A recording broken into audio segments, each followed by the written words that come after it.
Viral elite prospect na si Andre Ugadan napansin na ng Gilas Under-16 head coach na si Coach L.A. Tenorio at mukhang may malaking tsansa na makapasok sa Gilas lineup. So sa katatapos lang na palarong pambansa 2025, may panibagong tinanghal na kampiyon this tournament. Nagtapat sa championship game ang Davao Region kalaban ng Western Visayas. Hindi rin biro itong Western Visayas dahil sila ang tumalo sa defending champions na NCR na pinangungunahan ng NCR star player na si Rogie Matias. Habang ang Davao naman ang tumalo sa first runner-up na Central Luzon na pinangungunahan ni Chog Moral. At sa championship game between Davao at Western Visayas, tinambakan lang ng Davao ang Western Visayas. Lamang na lamang ang Davao offensively pagdating sa ilalim. Natapos ang championship game sa final score na 67-51 at may panibagong tatanghalin na kampiyon ng 2020 palarong pambansa, ang Davao Region Eagles. Tinanghal bilang finals MVP ang Davao Bigman na si Renny Clerk Baterbonia. Well, sa tournament na to, both teams ay may kanya-kanyang superstar at future bright para sa mga batang to. Narito ang Mythical 5 ng palarong pambansa 2025. Nakasama ang viral sensation at dunker na si Andre Ugadan at napansin na rin siya mismo ng Gilas Under-16 head coach na si Coach L.A. Tenorio.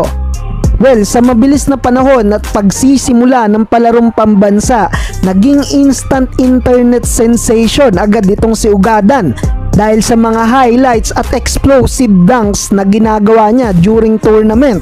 Napansin na rin siya ng first-timer Gilas Under-16 head coach na si L.A. Tenorio at maaaring magkaroon ng tsansa na makasama siya sa national pool.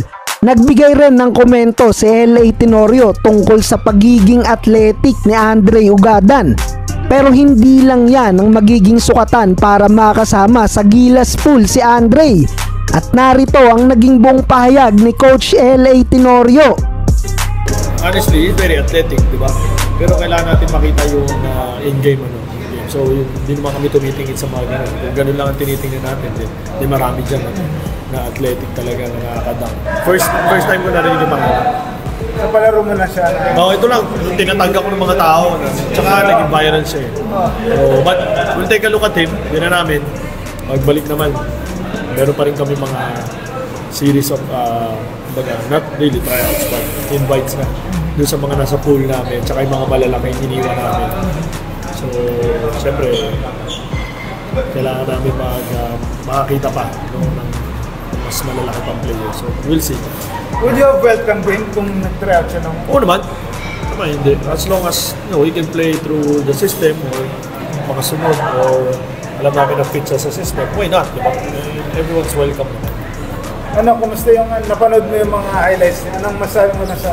Anong impression mo? Isa lang ang nakita ko highlights eh. Okay. Isa lang eh. Yun lang yung nakita ko. So, but again, honestly, he's very athletic, di ba? Pero kailangan natin makita yung in-game So, hindi naman kami tumitingin sa mga ganun. Kung ganun lang ang tinitingnan natin, di marami dyan na athletic talaga na nakakadunk. But we have to take a look at the whole game para makita namin kung makakapit ba talaga sa system. But he's very much welcome. Kung talagang okay, makatawad namin, why not?